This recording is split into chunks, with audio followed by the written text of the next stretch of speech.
Welcome back. If you are interested in getting into a keto diet or a dirty keto diet, this episode is for you. We're going to talk about the pros, the cons, some ways to take this diet and make it even better for you, some ways to optimize, and then we'll give you some extra value at the end. Jeff will rank it compared to other diets. Let's start with what is a ketogenic diet.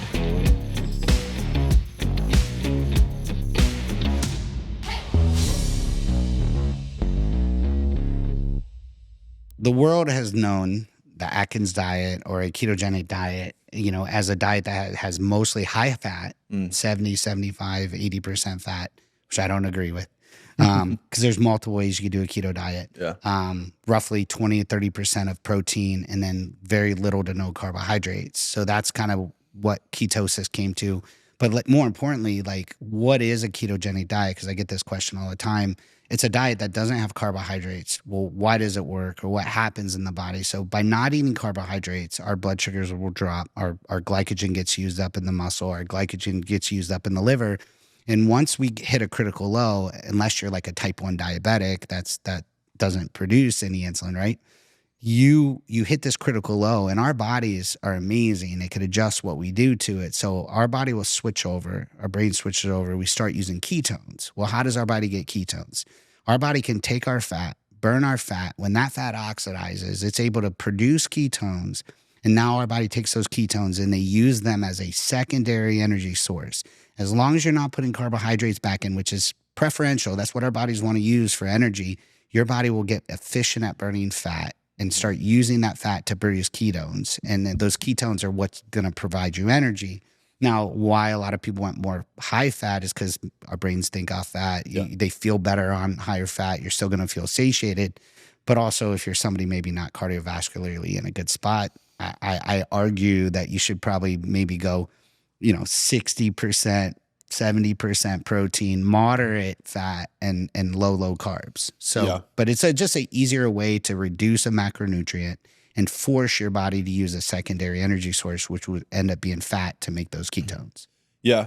I think just like the carnivore, it's important to note that this diet's not for you if you're an extreme athlete. Yep. Like if you're trying to optimize for performance, the keto diet is not going to be the one you should go with. But if you're looking to lose weight, cut fat.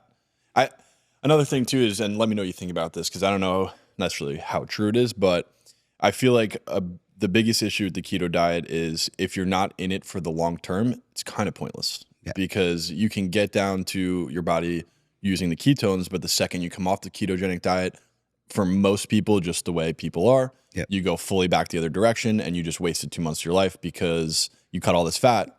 The second you start eating again, for most people, at least that aren't as disciplined. I would say you didn't waste it.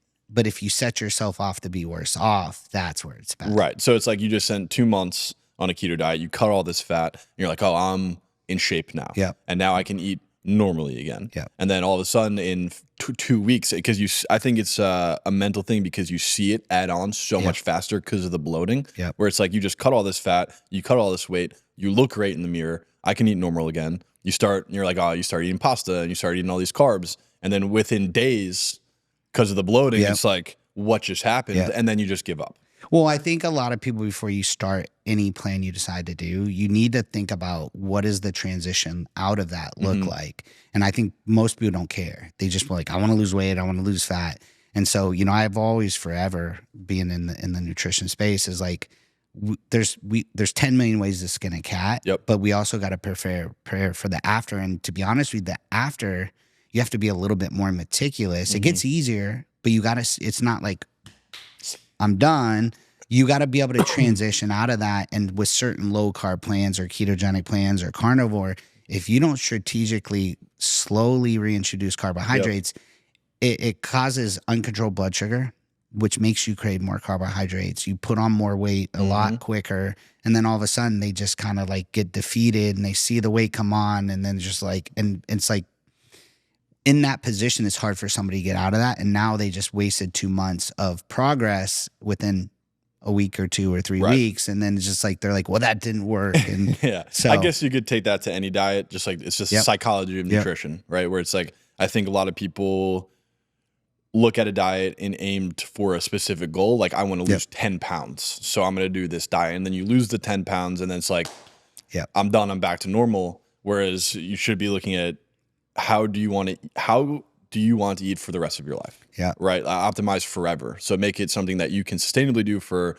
forever. Yeah. If you look at it that way, that's what's going to work. Whereas if you set a goal of like a number or a body fat percentage or something like that, as soon as you hit it, naturally, you're like, oh, I'm good. Yeah. Well, you know, and I think the problem with a lot of these plans that have happened over the years, especially with keto, is the world tends to do what they want to do. Mm-hmm. So they turn really good plans into a plan that fits what they want to do. Yep. And that's where, like, if you look at, you said it starting in dirty keto, it's like now you got these people like, I'm just going to eat fat, and like, I'm losing weight. Of course, on a calorie deficit, you're going to lose weight initially. Of course, in a ketogenic diet, you will initially. But then if your calorie consumption's still over what your body's going to need, you're going to get halted. Sometimes you'll start going backwards. But the thing I get worried about is like, even with dirty keto, is like your health markers, what's happening internally. Yeah. And so you have a lot of people like, you know, you get high cholesterol, bad cholesterol, you know, plaque deposition, cardiovascular. So, you know, making sure like the plan's a healthier plan. And I kind of already said the sequence is instead of doing 70% fat or doing a dirty keto and not really trying to prioritize your protein, because they're mostly just eating fat and they're like, this is great. I'm eating bacon, cheese, and, you know, heavy whipping cream. And this is awesome. But like, yeah, it's going to create some problems later. And I think something a lot of people don't think about too is if you're on carnivore or keto, like fried chicken doesn't count. Like there's gluten is bread. But I took the bread off there. Yeah, no. So like that's what I'm saying. And you still got all the oil that's in the chicken. Yes, like, yeah. And it's like, because I did that too in the beginning. When I first did the carnivore diet, I was eating like Publix popcorn chicken all the time. And then it hit me and I was like, that for sure is not going to put you in ketosis. Yeah. And I'll tell you, ketosis is, there's such a definitive make or break in this. And I hear it all the time. And I'll tell you a funny story. So like, the whole concept is you take glycogen, carbohydrate, sugar away, and you force your body to start using a secondary energy, and you start forcing your body to burn fat to make ketones. But the minute you put carbohydrates back in and a significant amount, or just, I mean, enough to where your body says, hey, we have glycogen back. I don't need this secondary process. And you switch over to start using glycogen. And that's where a lot of people tend to feel worse. They kind of feel lethargic. They might see some weight gain, but I could put you in ketosis or out of ketosis on a calorie deficit, good plan. You're going to lose weight. Sometimes you see it a lot faster with a ketogenic plan. But when you get people that teeter in and out of ketosis, it's kind of like the body's like, wait, what are we going to use? And you see a lot of those people get stuck. And perfect example, this was 2 years ago. I was checking out at Lowe's and I had my Nuviva shirt on. And this lady's like, what's Nuviva? And I was like, oh, I do medical weight loss. And she goes, awesome, I'm on that keto diet. And I'm like, cool. I was like, how you doing? She goes, it's great. I love it. It's bacon, cheese, butter. And like, she goes, it's amazing. Yep. And I was like, cool. I was like, how long you been on? She goes, like 2.5 months. I was like, oh, I was like, so what kind of progress have you gotten? And she goes, well, I haven't lost weight, but I love it. And she goes, but you know, I would think I would lose more weight. And I was like, so you're doing bacon, cheese, butter. And she goes, yeah. And then I've been doing, you know, a little bit of rice. And I'm like, wait, hold up. Like, you're not in ketosis, you know? And then she's like, I have a glass of wine here and there. And it's like, she's that perfect person. Like, she could have still kept that crap food and she probably would have seen some results. But when you're getting in no man's land between ketosis, you don't see much happen. So, and it's just, you got to stop people, especially like Kyle's age people, or it's like, stop using Chick-fil-A as your main source of protein. Like it's not gonna get the results you want. So it's either like do it and go all in, or just don't do it at all at that point. But besides weight loss, besides fat loss, what are some other pros of going for a keto diet? Great way to spur getting into weight loss in general. You know, you're gonna drop some water weight, you're gonna drop some inflammation, you're gonna see the weight drastically drop across the board, which is kind of encouraging, you know, for someone who's like needs to see something happen. You know, I always say it's a good way to kind of start a cascade of hopefully positive things. Now that in lies the problem is how's the plan set up, you know, so just making sure the plan's set up. So initial weight loss is great. Mental clarity, because you don't have carbohydrates. So you're not having the swings in blood sugar that happen, you know, when it's up, you're good. When it's down, you're ready to take a nap or snooze. So I feel like you're much sharper. If you're on a ketogenic plan and you're using ketones, you know, if it's a low fat, and you'll notice like anybody who's ever done keto, if you do low fat, you tend to feel not as sharp. So a good way to fix the gap on that is making sure you get enough fat, healthy fats in, and you'll notice your brain cognitive function goes right up and you feel a lot better. So that's usually my fix for people that are truly in ketosis, like a little bit tired or a little bit lethargic, because we usually teach more of like the protein, moderate to low fat, very low carbohydrates, but a way to kind of fix the gap on just the tiredness or, you know, just feeling like you're dragging. Usually good fats are a great way to do it. I love one ad for that, just if anyone ever does keto, is either coconut oil, which is 80% MCT oil, or you could do actual an MCT oil. It's a great way to just put some quick energy. I have a funny story about that, about Dan here, where you told him to put coconut oil into the rice and stuff. And I come home, this is like a few weeks ago, I come home the other night and he's spooning coconut oil into, I look at the jar and he had like 4 spoons of coconut oil for 24 straight hours, keeled over at the toilet. Yeah, just absolutely losing it. So that's a big point to make, is don't spoon coconut oil if you're going to. Or with MCT oil too, if you're just starting to use it, start with like a half tablespoon, because you will poop your brains out. He's standing in the kitchen. He's like, my stomach.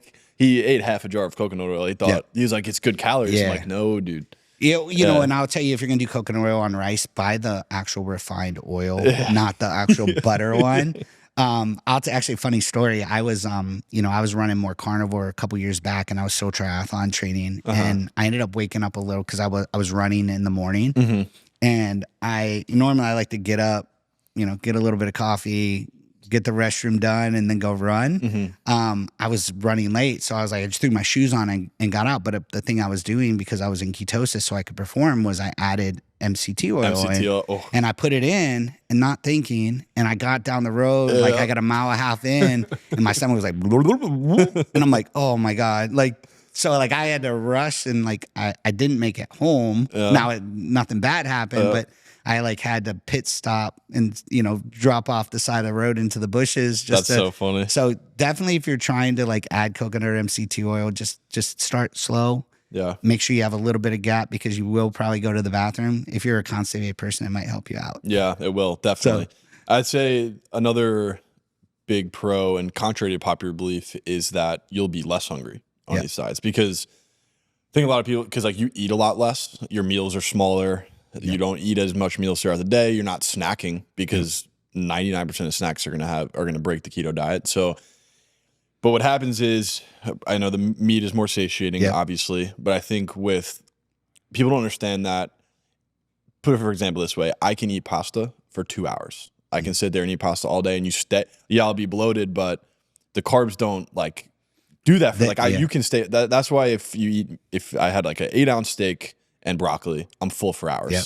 If I eat a huge bowl of pasta, I'm stuffed for a little bit, and then an hour and a half later, I'm hungry again. You clear it. And you clear it out, and then you eat again. So I think that's very important to note, that keto diet, even though it seems like you're eating out less, you're like, oh, I'm starving myself. You're actually not even going to be hungry, and you'll be fully fueled. Way more satiated. Yeah. Meat takes a lot longer to break down. Protein in general takes a lot longer to break down by the body. Which is one of the big benefits of it, and you do stay satiated longer, whereas simple carbs or fats, they don't hold you long enough. And that's why the problem in the dirty keto is you have people mostly doing fats that are crap fats, and next thing you know, they're consuming way more calories. And like I said, I don't care if you're in ketosis, carnivore, or whatever, if your body needs 2,000 calories and you're consuming, 2,500, you can see weight loss. Yeah. So, it's still, I always say calories for weight loss, but then it comes down to the macronutrients for composition of that weight loss. Yeah.